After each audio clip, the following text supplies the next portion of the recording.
This is an unpopular take, but I have to give it to you anyways. And there's going to be a lot of people who are going to be mad at me for dropping this knowledge on you, but this is a mountain that I'm willing to die on. I believe that every single person out there should own their own business. Now, it doesn't mean that you can't work for another company when you're coming up. As a matter of fact, I think that it's good. I think that people should work for other companies when they're learning, when they're in their learning phase. But I'm talking about like 18 years old to maybe 25 years old maximum. You work in that company, you learn how a business works, you see how the accounting department works, you see how the sales and marketing department works, you see how production works, you see how the boss navigates, you see how the employees function, how HR works, and then you go out and you start your own business, preferably, by the way, in the same area of business that you started in the first place, because you already have knowledge, you already have contacts, and you already know how those businesses work. So then you just flip the script and you become the boss. Why should you become the owner of your own business? And I hate, by the way,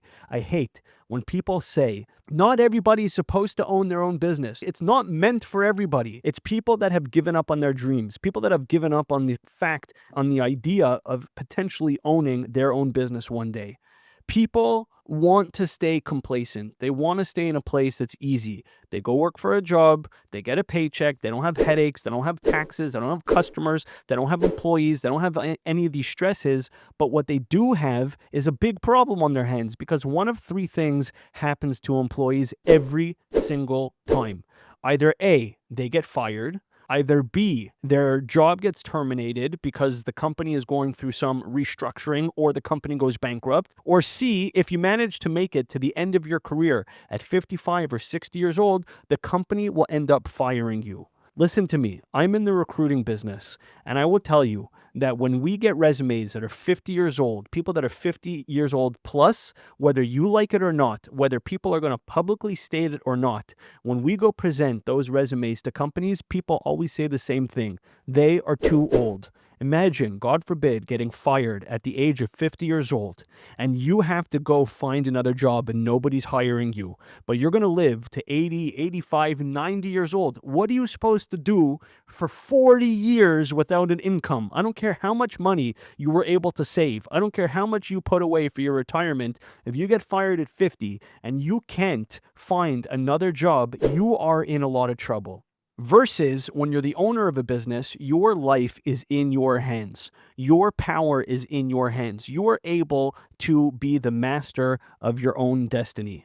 Now, you might be saying to yourself, how do you start a business? It's much simpler than you think. They want you, for whatever reason, to think that it's difficult. First of all, if you're an employee right now, you are a business. You are Mr. You, and that's the name of your company, okay?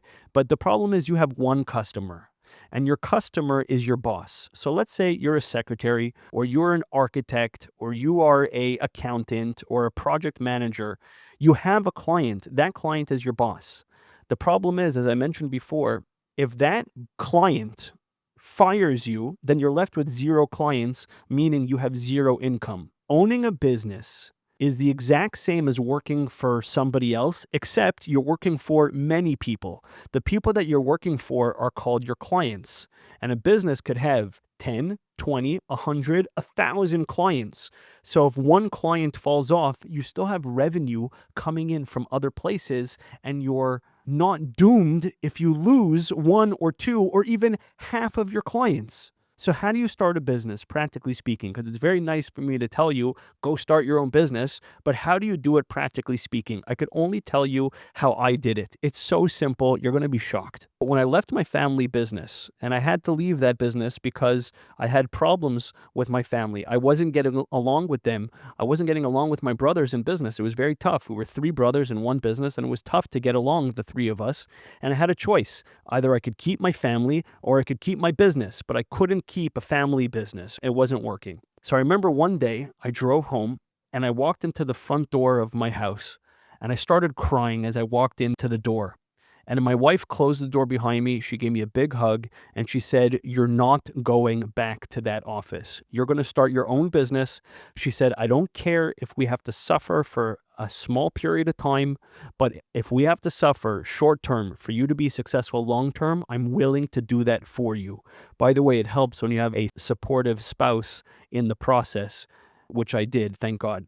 So that night, I'm sitting at my kitchen table and I take out a pencil and a piece of paper and I write down, I brainstorm all of the potential businesses that I could go into. I had crazy things on that list, everything from selling jets.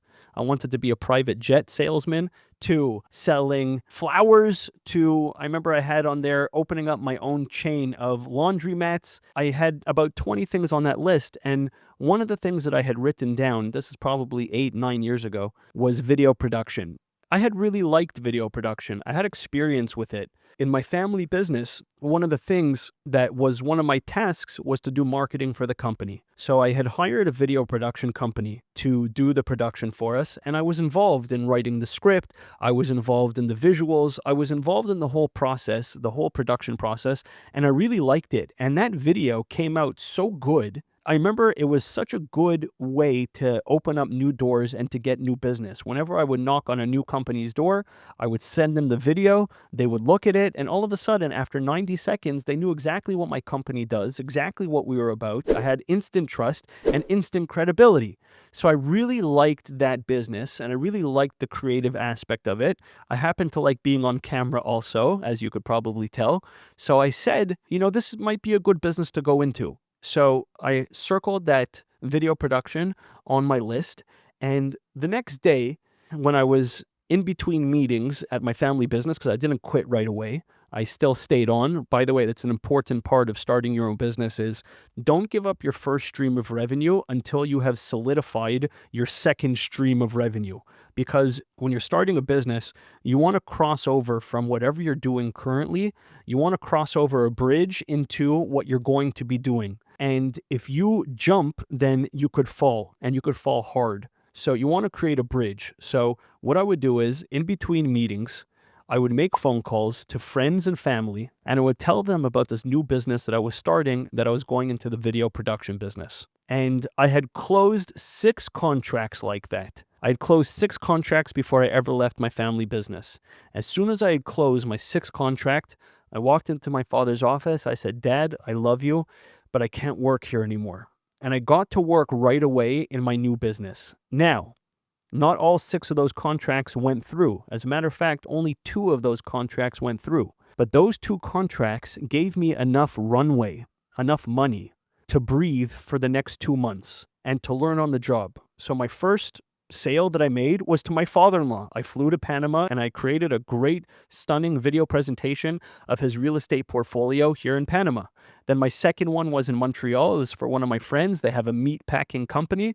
And that money that I had made from those 2 jobs gave me enough money to live for 2 months. During those 2 months, I was involved in the production. I was involved in making things work. I was learning, I was growing, but also I was hammering sales.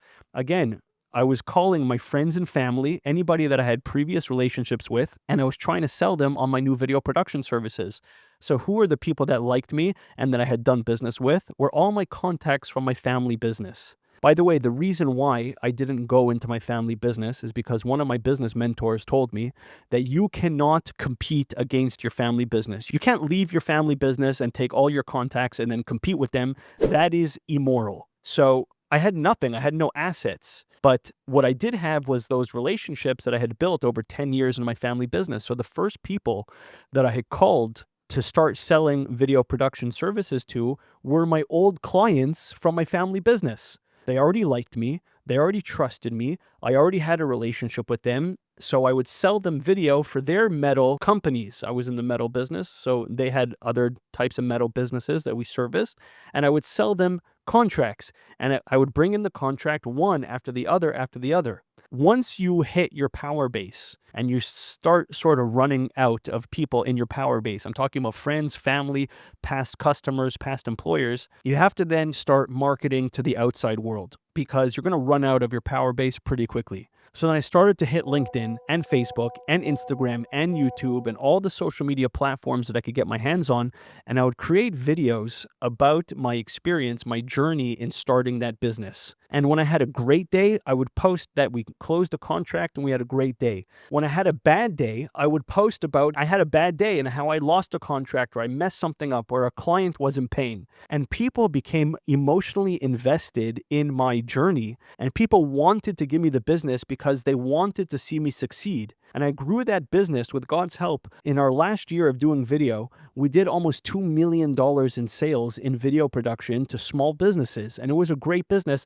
And I fed my family for 5 or 6 years on that business. Since then, I've opened up several other businesses. And I just use the same method. I write down a list. I see what interests me. I see, are the profit margins good? If the profit margins are good, I then look at the competition. Is there a lot of competition? If there's not a lot, and then I look at the demand in the market. Is there demand in the market for this product? How do you know if there's demand in the market? Very simple. You pick up the phone and you call 10 prospective buyers. A general rule that I have in business. When you make 10 phone calls, and if 10 out of 10 slam the phone down in your ear and they say, I'm not interested, you don't have a business. But if you make 10 phone calls and 3 out of the 10, by the way, these are qualified buyers, and 3 out of the 10 are interested in what you're trying to sell, you know you have a business. Or 4 out of 10, or 5 out of 10, whatever that number is, if you see that the market wants your product, then you have a good business. So back to my original premise.